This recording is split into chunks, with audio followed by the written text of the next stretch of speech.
अगर कोई बंदा कहता है कि पाकिस्तान और भारत के दरमियान सीज़ फायर हो चुका है, जंग बंद हो चुकी है, तो ये बात गलत होगी।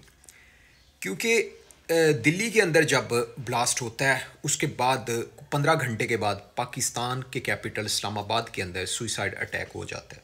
ये सब चीज़ें आपस में जुड़ी हुई हैं। उसके बाद पाकिस्तान के अंदर ऐसा महसूस होना शुरू हो गया जैसे वही जो पीपल्स पार्टी के दौर में दहशतगर्दी हो रही थी, मुशर्रफ के दौर में हो रही थी, सेम वही सब कुछ रिपीट होता हुआ दिखाई दे रहा है। पाकिस्तान के इमेज को दोबारा बहुत बड़ा झटका लगा है, जिसको हम रिकवर करने की कोशिश कर रहे थे कि पाकिस्तान जो है वो दहशतगर्दी से पाक हो चुका है और ये दहशतगर्द जो है सिर्फ़ और सिर्फ केपे की या बलूचिस्तान के अंदर ही रह गए हैं। लेकिन यहाँ पर इस्लामाबाद के अंदर, कैपिटल के अंदर हमला हो जाना, पाकिस्तान की क्रेडिबिलिटी बहुत बुरी तरह डैमेज हुई है। जिस दिन दिल्ली में ये धमाका होता है पाकिस्तान की तरफ से भी, और मैंने भी एज ए पाकिस्तानी इस पर दुख और अफसोस का इजहार किया, क्योंकि वहाँ पर बेगुनाह मासूम लोग मारे गए। और देखें, इस तरह जो लोग दहशतगर्दी करते हैं या टेररिस्ट एक्टिविटीज़ करते हैं वो किसी भी रिलीजन के लिए काबिल कबूल नहीं है। लेकिन अगर वहाँ पर अगर स्पेसिफिक एक रिलीजन को पकड़ कर टारगेट किया जाए और वो भी विदाउट एनी इन्वेस्टिगेशन किसी के ऊपर इल्ज़ाम लगा दिया जाए, तो ये चीज़ उससे भी ज़्यादा ख़तरनाक हो जाती है। वो चीज़ इंडिया के अंदर चल रही है। टारगेट ऑब्वियसली वहाँ पर मुसलमान किया जाएगा।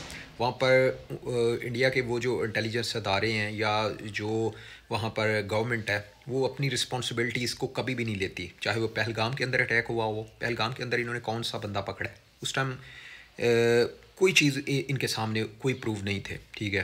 तो वहाँ पर भी ऐसे ही हुआ था, बेगनाह जो कश्मीरी मुसलमान हैं उनकी पकड़ धकड़ हुई है।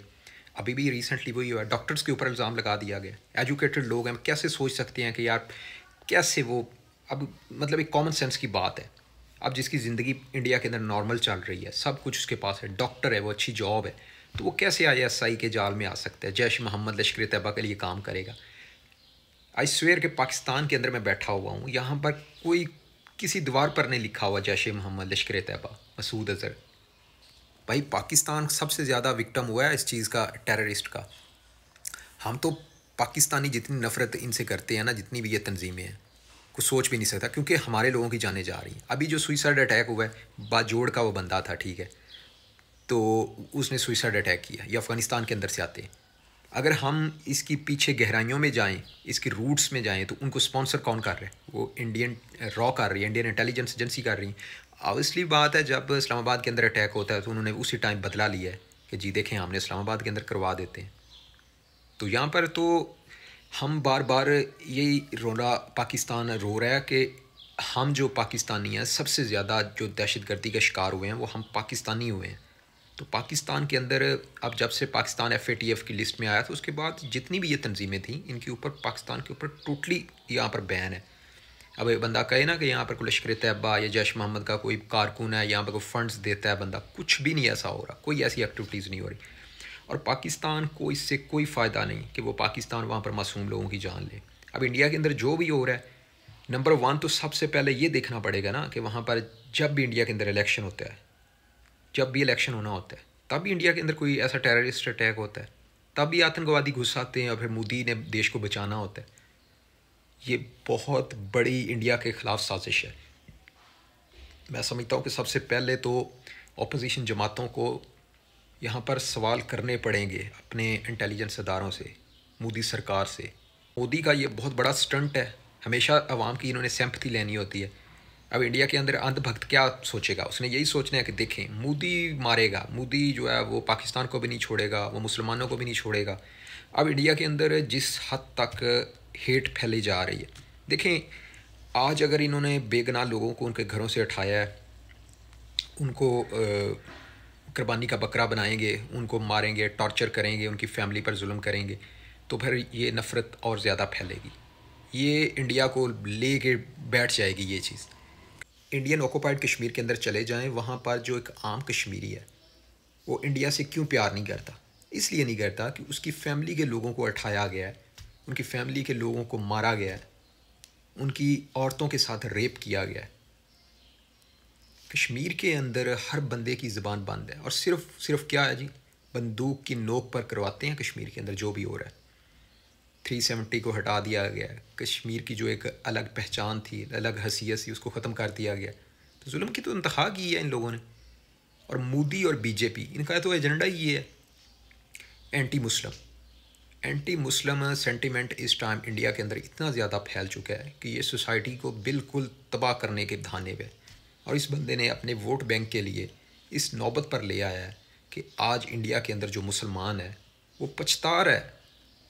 वो लोग जो कि अपने आप को हिंदुस्तानी मानते थे, वो कहते थे कि जी हमने बड़ा अच्छा डिसीजन किया कि 1947 के टाइम पर हमारे जो फोर फादर्स हैं वो पाकिस्तान की तरफ नहीं गए, वो इंडिया को वो प्राउड फील करते हैं कि हम इंडियन हैं।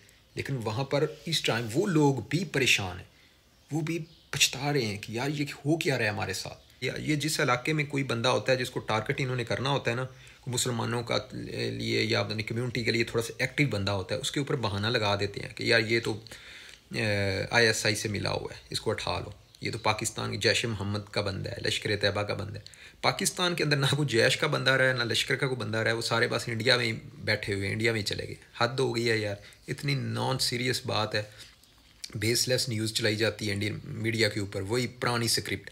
एक टाइम था 90s के टाइम में जब वाकई ये ऑर्गेनाइजेशन पाकिस्तान के अंदर रन करती थी, लेकिन आज के टाइम में इनका कोई वजूद नहीं। पाकिस्तान के अंदर कोई भी बंदा इन वहाँ पर जाने को तैयार नहीं है, क्योंकि ऑलरेडी हम तो विक्टिम हैं इस टेररिस्ट के। हाँ, सिर्फ पाकिस्तान के अंदर जो तहरीक तालिबान पाकिस्तान के लोग हैं ना, वो अफगान बॉर्डर वाली साइड अफगानिस्तान के अंदर से वो ऑपरेट होता है। अफगानिस्तान के अंदर से वो नेटवर्क के लोग हैं जो पाकिस्तान के अंदर आते हैं, आके अटैक करते हैं। अभी भी सुइसाइड जो अटैक हुआ अफगानिस्तान के अंदर से आते हैं। पाकिस्तानी लोग इस टाइम जितने ज़्यादा हमने दहशतगर्दी कुर्बानियाँ दी हैं, हम तो नफ़रत करते हैं। और वही चीज़ पिछले दिनों हमारा जो वाना कैडेट कॉलेज है, वहाँ पर 5 दहशतगर्द दाखिल होते हैं। 2 जो हैं वो मौके पर मारे जाते हैं और 3 जो अंदर एडमिनिस्ट्रेटिव ब्लॉक पर दाखिल हो जाते हैं। वाना कैडेट कॉलेज में ये तकरीबन 36 घंटे से ज़्यादा ऑपरेशन चला है। उसके बाद तकरीबन बताया जा रहा है कि 3 जो आर्मी के फ़ौजी हैं उन्होंने शहादत हासिल की है, और उसके अलावा 2 और लोग वहाँ कॉलेज के टीचर्स वगैरह वो शहीद हुए हैं, और अल्लाह का शुक्र है कि वो बच गए हैं। ये तो APS से भी बड़ा सानिया होना था जो पेशावर के अंदर हुआ था ना 2014 में। तकरीबन 550 से ज़्यादा स्टूडेंट थे और अमला टोटल मिला के तकरीबन 600 से ज़्यादा बनता था। तो अल्लाह का शुक्र है कि वो बच गए हैं। इस तरह अफ़गान तालिबान तहरीक तालिबान के लोग डायरेक्ट इनको फंडिंग जो है इंडियन रॉ से हो रही है, और उसका रिज़ल्ट आपने देख लिया इस्लामाबाद के अंदर इन्होंने क्या किया। तो पाकिस्तान के लिए भी बहुत इस टाइम मुश्किलात हमारे लिए बढ़ चुकी हैं, क्योंकि ये टारगेट कर रहे हैं हमारे बड़े शहरों को। और अफ़गानिस्तान के अंदर से अफ़गानिस्तान की जो लीडरशिप है उन्होंने ओपनली बोला था हम इस्लामाबाद के ऊपर हमला करेंगे। सेंटोरियस को दिखाया गया था, एक्स के ऊपर पोस्ट है सेंटोरियस में आग लगी हुई इस तरह। फिर लाहौर में कह रहे थे हम झंडा लगा देंगे। तो भाई ये चीज़ें तो हो रही हैं। सो इसलिए पाकिस्तान के अंदर भी लोगों को चाहिए कि भीड़ वाली जगह पे ज़्यादा इकट्ठे ना हो। क्राउडेड जगह जो है वो बहुत ज़्यादा इस टाइम ख़तरे में है। मज़ीद अपडेट के लिए काइंडली इस चैनल को ज़रूर सब्सक्राइब करें।